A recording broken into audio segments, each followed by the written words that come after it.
여러분, 우리는 지난주에 하나님의 섭리 계획 가운데서 복음이 땅끝으로 전파되기 위해서 에티오피아 내시에게 복음이 전해지는 과정에 대해서 말씀을 함께 나누었습니다.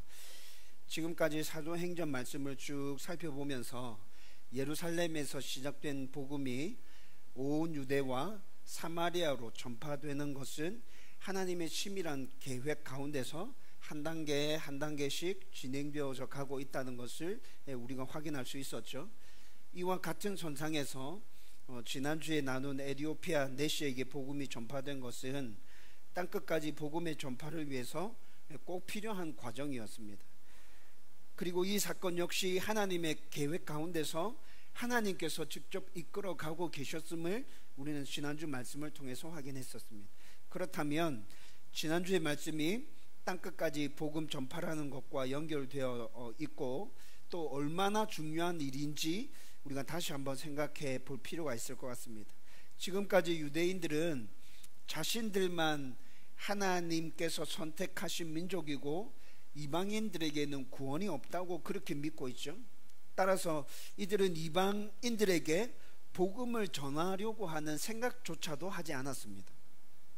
혹시 누군가가 이방인들에게 복음을 전해서 이방인들이 복음을 받아들였다 해도 쉽게 믿지 않았습니다. 인정하려고 하지 않았죠. 이런 유대인들의 잘못된 믿음을 알고 계신 하나님은 사마리아 땅의 복음 전파를 통해서 그들의 생각이 잘못되어져 있다는 것을 보여주셨습니다. 너희들이 그렇게 배척하고 그렇게 박해했던 그들도 예수님을 믿고 영접한 하나님의 자녀 될 수 있다라는 것들을 분명하게 보여주셨죠. 그리고 지난주 말씀으로 유대교로 개종해서 유대인이긴 했지만 혈통으로는 흑인이며 완전한 이방인인 에티오피아 내시가 복음을 받아들이는 사건들을 통해서 이방인들에게도 복음이 전해질 수 있구나라는 것들에 대해서 유대인들이 다시 한번 생각해 볼 수 있는 기회가 제공되어진 것이죠. 여러분, 이 세상의 모든 일이 하나님의 섭리 계획 가운데서 움직여 가고 있지만 특별히 복음 전파와 관련해서는 더 그렇습니다. 여러분, 성경에서는 하나님의 뜻이 다양하게 나타나는데 하나님의 그 다양한 뜻 중에 모든 사람이 구원받기를 원하는 아주 명확하고 분명하고 중요한 하나님의 뜻이 성경 가운데서 나타나고 있거든요. 그래서 이 일을 위해서 하나님께서는 치밀하게 계획하셨고 한 단계씩 한치의 오차도 없이 이 일을 지금 진행시켜 가고 있는 중에 있습니다. 이 하나님의 계획 가운데서 우리가 예수님을 믿게 되었고 앞으로도 우리들을 통해서 또 다른 누군가가 예수님을 믿게 될 것입니다. 따라서 우리는 복음 전파와 관련해서 내가 하나님의 계획 안에 포함되어져 있다는 것을 인정해야 합니다. 복음 전파와 관련해서 하나님 계획 안에 내가 포함되어져 있다라는 것을 인정하려고 하면 굉장히 부담스럽죠. 나는 그냥 조용히 살고 싶은데 왜 자꾸 나한테 전도하라고 그래. 그리고 우리의 모든 삶을 통해서 복음을 전하기 위해서 열심히 최선을 다해서 노력해야 된다고 성경은 계속 우리에게 말씀해 주고 있어요. 부담되지만 어쩔 수 없어요. 받아들여야 돼요. 그런데 이걸 받아들이기 위해서는 최우선적으로 우리가 해야 할 일은 말씀에 순종하는 삶으로 나 자신이 변화되어야 한다는 것입니다. 이렇게 되어야 우리가 복음을 전했을 때 변화된 우리의 모습을 보면서 사람들이 우리가 전해준 복음에 반응하겠죠. 그리고 복음을 전하는 방법이 또 굉장히 어렵다 생각하는데 요즘 제가 계속 말씀드리고 있잖아요. 복음 전하는 것 어렵지 않습니다. 우리 가운데 일어나는 변화를 통해서 늘 예수님을 자랑하면 됩니다. 예수님 믿으세요. 참 좋습니다. 이것이 예수님을 자랑하는 것이고 이것이 복음을 전하는 것이죠. 이 간단한 예수님 자랑으로 저와 여러분들은 복음을 전할 수 있게 될 것입니다. 저와 여러분들이 복음 전파와 관련한 하나님의 계획을 인정하고 예수님을 자랑함으로 땅끝까지 복음을 전파하는 신실한 하나님의 백성들 되기를 주님의 이름으로 축원드립니다. 이제 오늘 말씀을 나눌 텐데요. 오늘 말씀은 땅끝까지 복음 전파를 위해서 이 일에 하나님께서 쓰실 한 사람을 부르시는 사건이 오늘 본문의 사건입니다. 여러분, 사람이 중요하다는 것 여러분들도 다 동의하고 인정하시죠? 회장이나 사장이 아니라 하더라도 자기 가게나 자기 일을 하면서 혹은 어떤 팀을 이끌면서 일을 해본 사람이라면 사람이 얼마나 중요한지 모두 다 공감하게 됩니다. 여러분, 요즘 전 세계적으로 굉장히 이슈가 되고 있는 지금 북한의 개방 관련된 문제, 누구의 결단으로부터 시작된 겁니까? 김정은 한 사람이 결단으로부터 시작된 것이죠. 여러분, 김정은 한 사람이 한반도와 미국과 전 세계에 어떤 영향을 끼치고 있는지 우리는 눈으로 확인하고 있잖아요. 여러분, 트럼프가 요즘 전 세계를 향해서 무역 전쟁을 선포하고 있습니다. 야, 이 한 사람의 영향력이 진짜 크구나 라는 것들을 트럼프를 통해서 또 보게 되는 거죠. 여러분, 세계 역사를 살펴봐도 한 사람의 중요성은 이루 말로 다 설명할 수 없을 정도로 굉장히 많이 나타나고 있습니다. 사람의 중요성은 어떤 영역에서나 다 똑같이 나타나는 것이죠. 목회에 있어서도 사람은 정말 중요합니다. 어떤 사람이 어떤 사역을 하느냐에 따라서 심할 경우에는 교회가 건강하게 세워지기도 하고 교회가 사라지기도 합니다. 여러분, 최근에 제가 들은 소식 중에 재정을 관리하는 한 직분자에 의해서 교회 하나가 통째로 사라진 사건도 이야기를 들었어요. 여러분, 굉장히 충격적이죠. 여러분, 한 사람에 의해서 작은 교회 하나는 사라져 버리기도 합니다. 그래서 미국 시카고에 있는 윌로크릭 교회의 담임 목사인 빌 할베스 목사님은 여러 가지 목회 철학 중에 사람과 관련해서 이런 목회 철학이 있습니다. 사람이 없으면 일을 시작하지 않는다. 아무리 중요한 일이고 꼭 교회가 해야 되는 일이라 할지라도 먼저 그 일을 하기 위해서는 그 일을 충분히 감당해낼 수 있는 사람을 세우는 일부터 한다. 여러분, 이게 빌 할베스 목사님의 목회 철학입니다.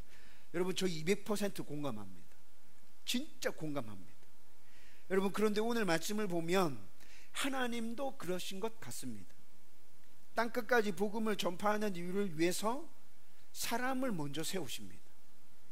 땅끝까지 복음 전파하는 하나님에게는 아주 중요한 일이죠. 엄청나게 중요한 일이죠. 그래서 이 일을 시작하기 전에, 이방인들에게 복음을 전파하기 전에 그 일에 제일 적합한 인물 한 사람을 세우는데 그 사람이 바로 바울입니다. 여러분, 오늘 본문에는 사울로 나타나죠. 사울로 나타나는데 사울이라는 이름은 유대식 이름이고 바울이라는 이름은 로마식 이름입니다. 여러분, 바울은 태어나면서부터 유대인이었고 또 태어나면서부터 로마 시민권을 가진 자였어요. 그래서 학자들이 추측하기로는 바울은 태어나면서부터 유대식 이름 사울과 로마식 이름 바울 두 가지를 동시에 다 썼을 거다라고 추측합니다.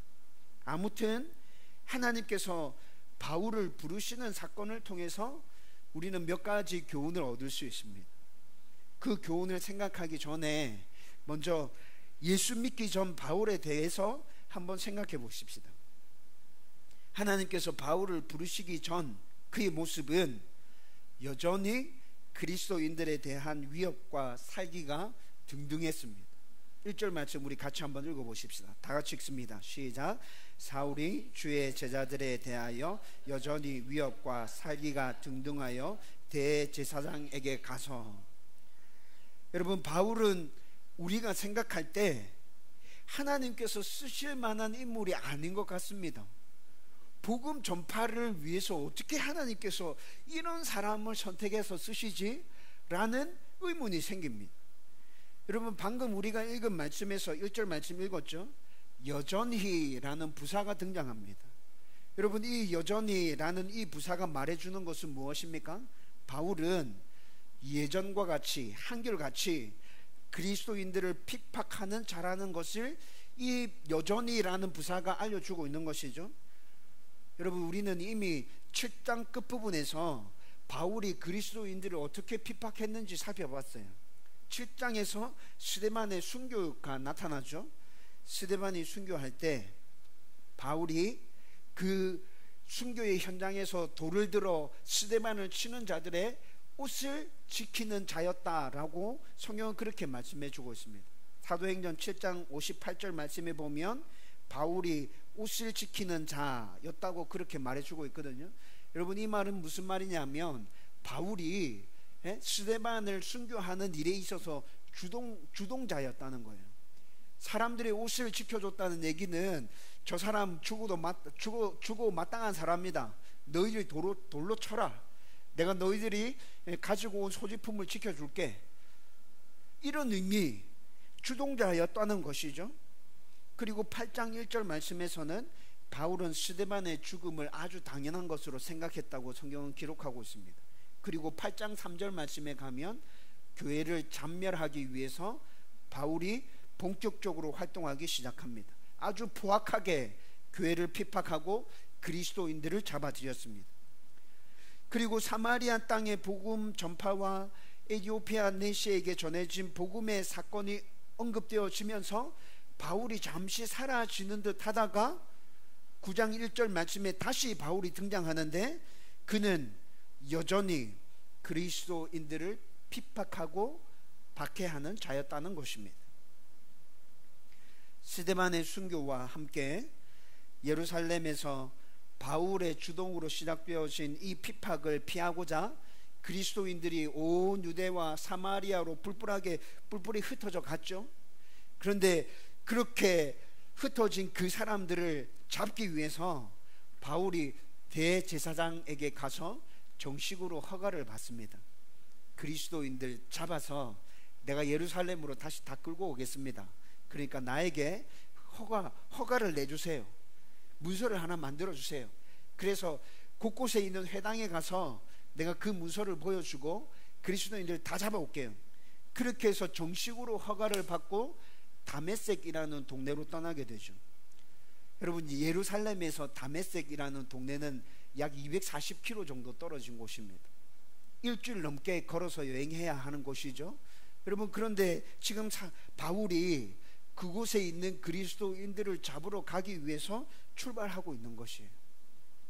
여러분, 이 정도면 바울이 얼마나 그리스도인들을 핍박하는 자였는지 충분히 알 수 있겠죠.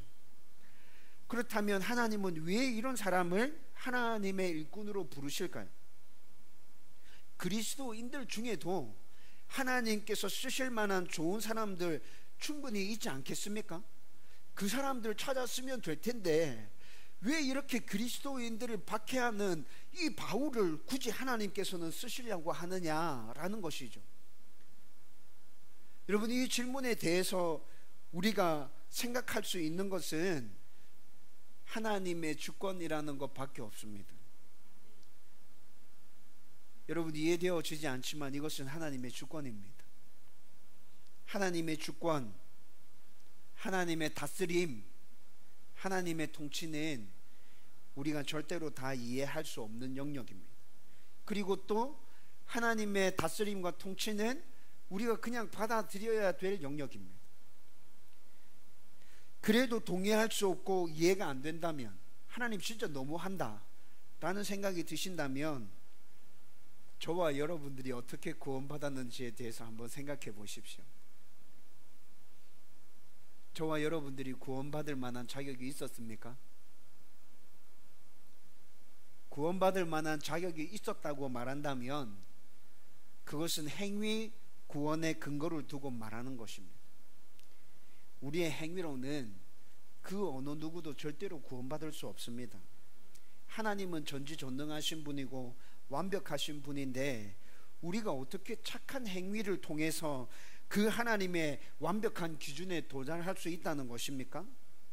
여러분, 우리의 착한 행실들, 그것과 관련된 생각들, 말들, 행동들, 이 모든 것들이 하나님의 기준에 부합하고 합당한 것입니까? 그 기준에 도달할 수 있다고 진짜 그렇게 생각하시는 건가요? 절대로 그럴 수 없죠. 그래서 하나님은 하나님의 은혜로, 믿음으로 그냥 구원받게 해주신 거예요.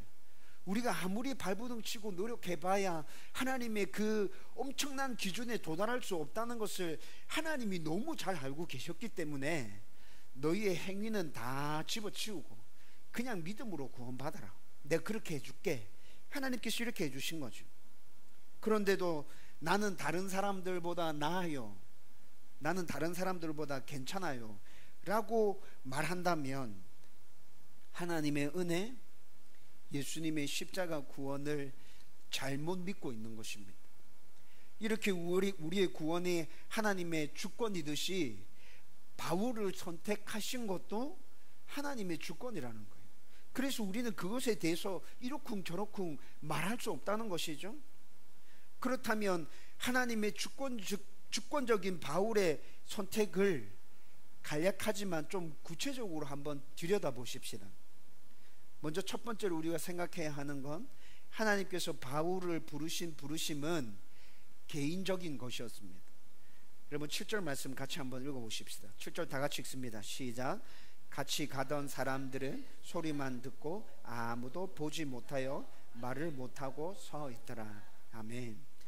지금 여러 사람들이 함께 다메섹에 그리스도인들을 잡으러 향하고 있는데 하나님께서는 오직 바울 한 사람만 부르고 계시는 것입니다.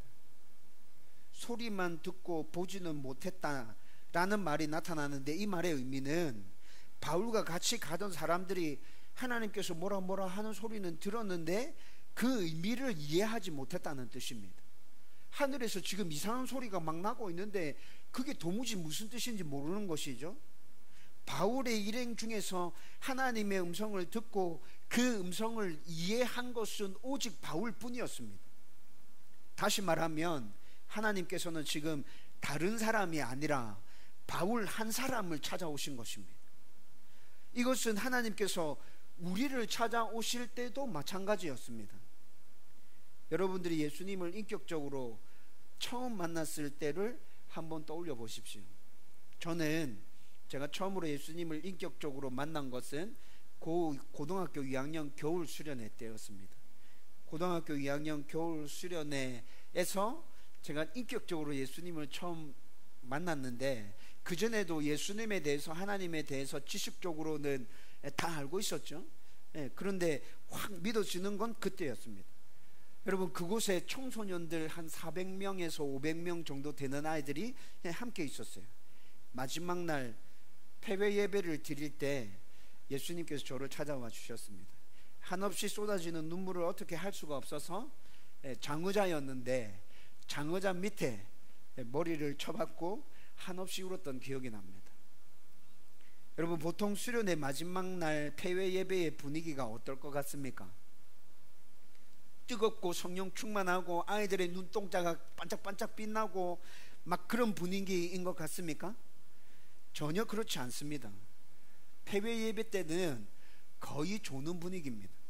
2박 3일 혹은 3박 4일의 빡빡한 일정을 다 마무리하고 폐회 예배를 드리는데 이 폐회 예배 때 아이들이 얼마나 피곤하겠어요. 2박 3일 3박 4일 동안 아이들과 함께 지내면서 제대로 잠을 잤겠습니까?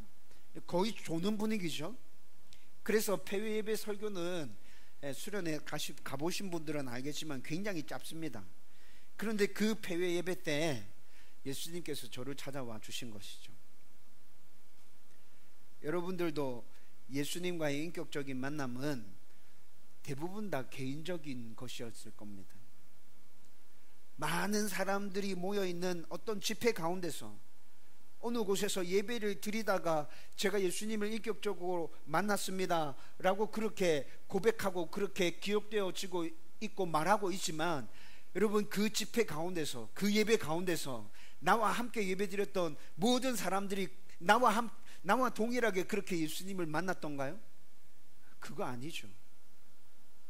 많은 사람들이 그 집회에 있었어요. 많은 사람들이 함께 예배를 드렸어요. 그런데 나를 찾아오신 예수님은 진짜 말 그대로 나에게 찾아오신 것이죠. 여러분, 이렇게 하나님께서 우리를 찾아오시는 것은 개인적인 것입니다. 바울에게도 마찬가지로 예수님께서 개인적으로 찾아가셨습니다. 여러분, 개인적으로 나를 찾아오시는 예수님, 하나님께서 나에 대해서 관심을 가지고 계시고, 하나님께서 나의 필요를 다 채워주기를 원하고 계시고, 하나님께서 나와 동행하기를 원하신다는 그런 의미일 수 있습니다. 여러분, 그리고 두 번째는 하나님께서 바울을 부르신 부르심은 인격적인 것이었습니다. 4절 말씀을 같이 또 한번 읽어보십시다. 4절 말씀 다 읽습니다. 시작. 땅에 엎드려져 들음에 소리가 있어 이르시되 사울아 사울아 내가 어찌하여 나를 박해하느냐 하시거늘. 아멘. 전지전능하신 하나님께서 바울에게 지금 질문하고 계십니다. 여러분, 질문의 내용은 무엇입니까? 왜 나를 박해하느냐 라고 묻고 계시죠. 여러분, 하나님의 이 질문에서 두 가지 의문점이 생깁니다. 첫 번째는 예수 믿는 사람들을 박해하고 있는데 왜 하나님께서 바울에게 나를 박해하느냐라고 묻고 계시는 걸까? 그리고 또 두 번째는 하나님이 왜 바울에게 질문하고 계시지? 하나님 전지전능하신 분인데 바울이 하는 것들이 마음에 안 들면 하나님 그냥 손 봐버려도 되는데 왜 하나님 이렇게 질문하실까? 여러분, 이런 의문들이 들죠. 첫 번째 의문은 예수님을 믿어서 하나님의 자녀된 자들을 박해하는 것은 하나님을 박해하는 것과 마찬가지입니다. 여러분, 이것은 이 세상의 부모와 자식을 생각해봐도 금방 알 수 있습니다. 여러분, 우리가 지금 자녀들을 키우고 있잖아요. 누군가 내 자녀를 해코지하고 괴롭히고 못살게 군다면 여러분, 우리의 심령이 진짜 갈기갈기 찢어지는 것 같지 않습니까? 그 아이가 당하는 그 고통의 2배, 3배가 부모에게 그대로 전달되어지죠. 그렇죠? 여러분, 때문에 그리스도인들을 박해하는 바울에게 왜 너가 나를 박해하느냐라고 물으시는 하나님의 물음은 이해가 되죠. 부모의 입장에서 생각해보면 충분히 이해가 되는 것입니다. 그런데 두 번째 의문은 조금 더 어렵습니다. 하나님은 전지전능하신 분인데 왜 나를 박해하느냐라고 바울에게 묻고 있을까? 그냥 야단치고 혼내시고 벌 주셔도 괜찮을 것 같은데, 야 이놈아, 지금 네 무슨 짓 하고 있는지 아냐? 너 내 누군지 아냐? 너 이렇게 하면 너 죽는다 진짜. 확 진짜 이렇게 찾아가서 혼내도 될 것 같지 않습니까? 그런데 주님께서는 지금 묻고 계시는 거죠. 여러분, 자녀를 키워본 부모라면 자녀에게 이렇게 어떤 문제가 있을 때 질문하고 대화를 통해서 풀어내려고 하는 것, 이것이 올바른 자녀 양육의 방법이라는 것 우리는 잘 알고 있습니다. 그렇죠?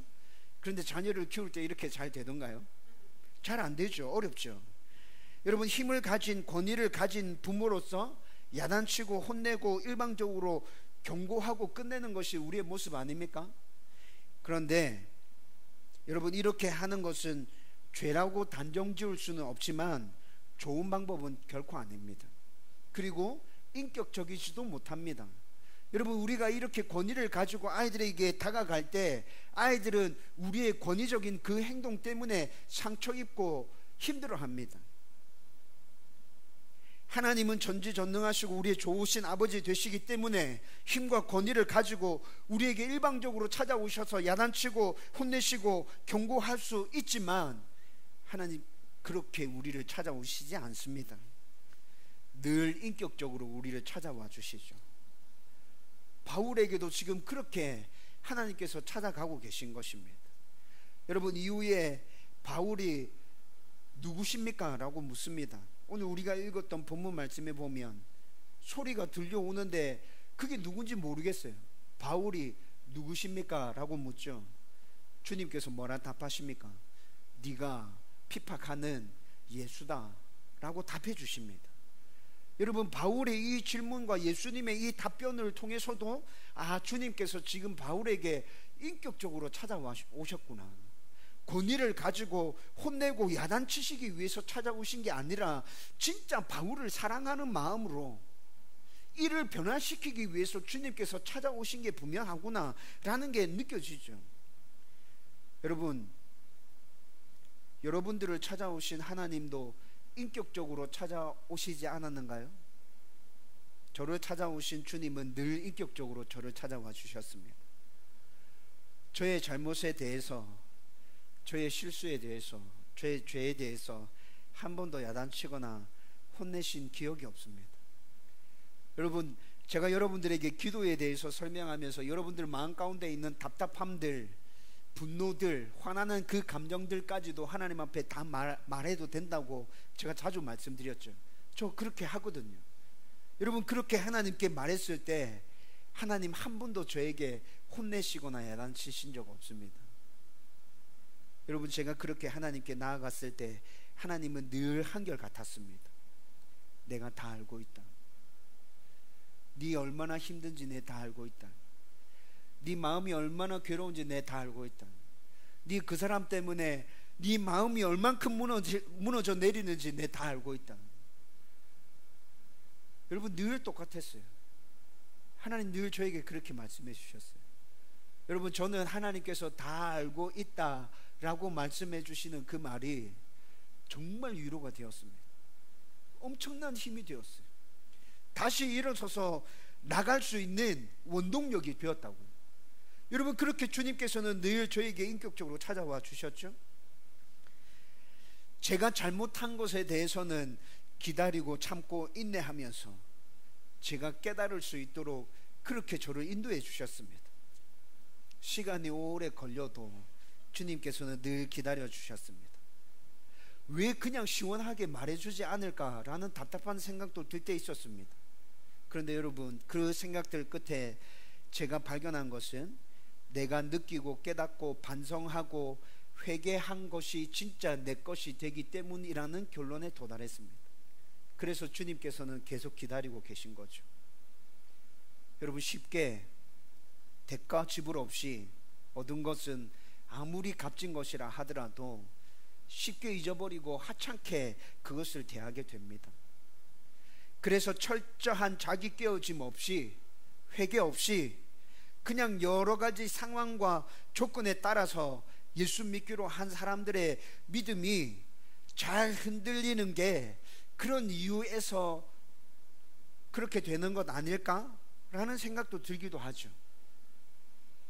아마 하나님은 이런 모든 것들을 다 고려해서 우리를 부르실 때도, 죄를 깨닫게 하실 때도, 야단을 치실 때도 늘 인격적으로 대해 주시는 것 같습니다.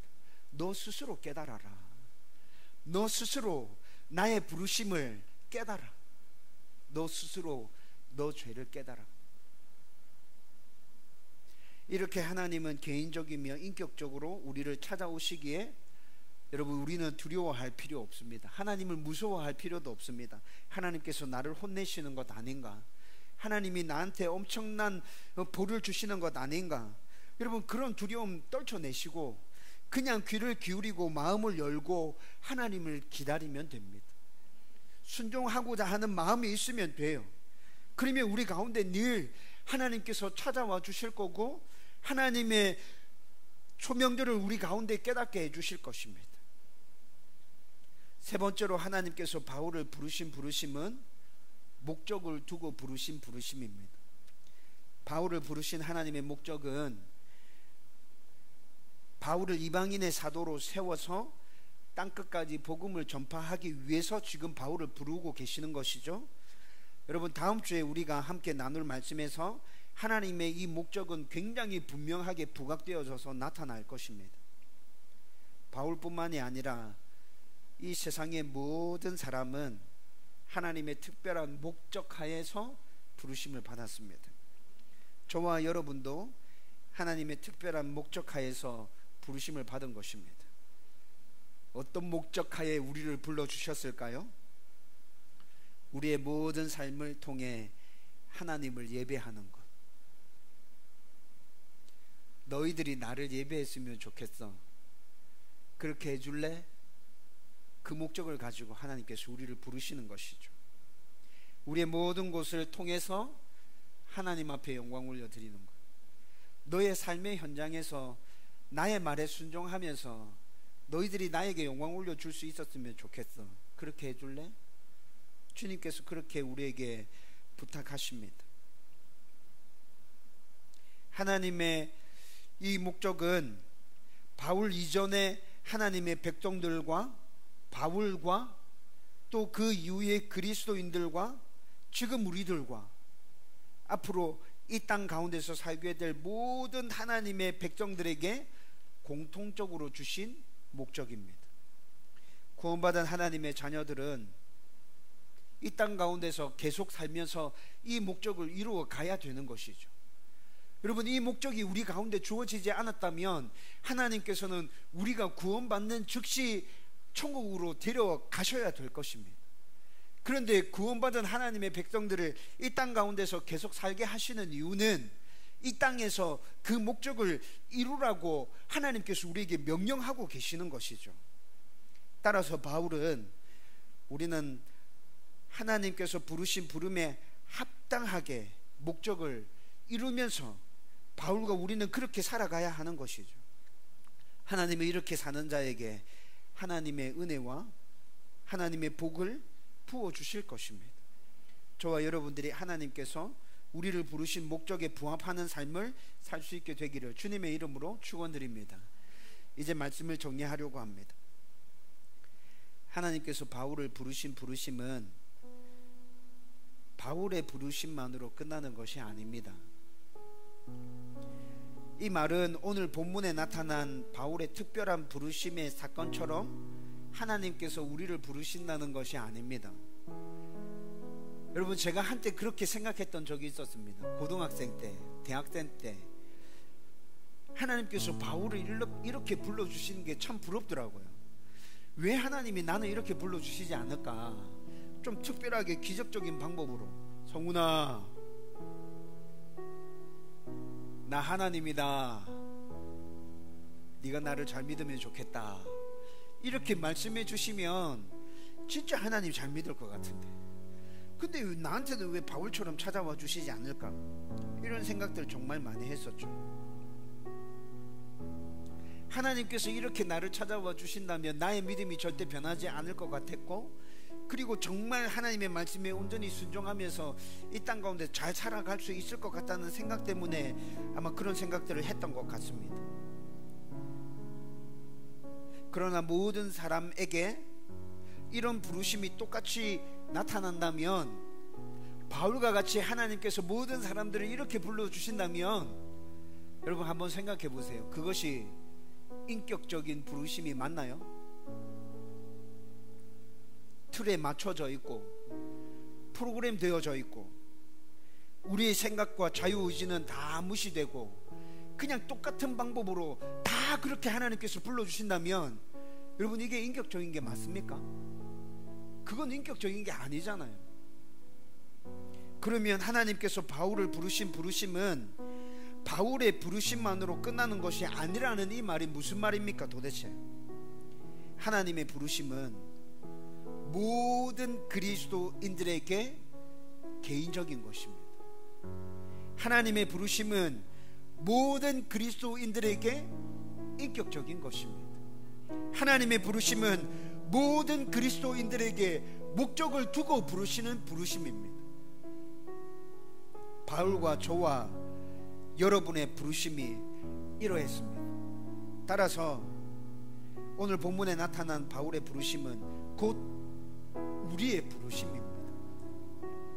이제 하나님의 부르심 앞에 우리가 반응해야 합니다. 개인적이며 인격적이며 목적을 두고 부르신 그 부르심에 저와 여러분은 뭐라고 반응할 것입니까? 오늘 바울은 주님 누구십니까? 이렇게 물었죠. 예수님에 대한 이해가 없었기 때문에 바울은 그렇게 물었을 것입니다. 저와 여러분은 지금 하나님이 누구시며 예수님이 누구신지 알고 있습니다. 그러면 하나님께서 우리를 부르시는 그 부르심에 우리는 어떻게 반응해야 될까요? 제가 바라고 소원하기는 이사야 선지자처럼 주님 제가 여기 있습니다, 나를 사용해 주십시오 라고 반응할 수 있었으면 좋겠습니다. 그래서 이 땅에서 하나님의 목적을 이루며 하나님께 영광 올려드리는 삶을 사는 저와 여러분들이 되기를 주님의 이름으로 축원드립니다. 우리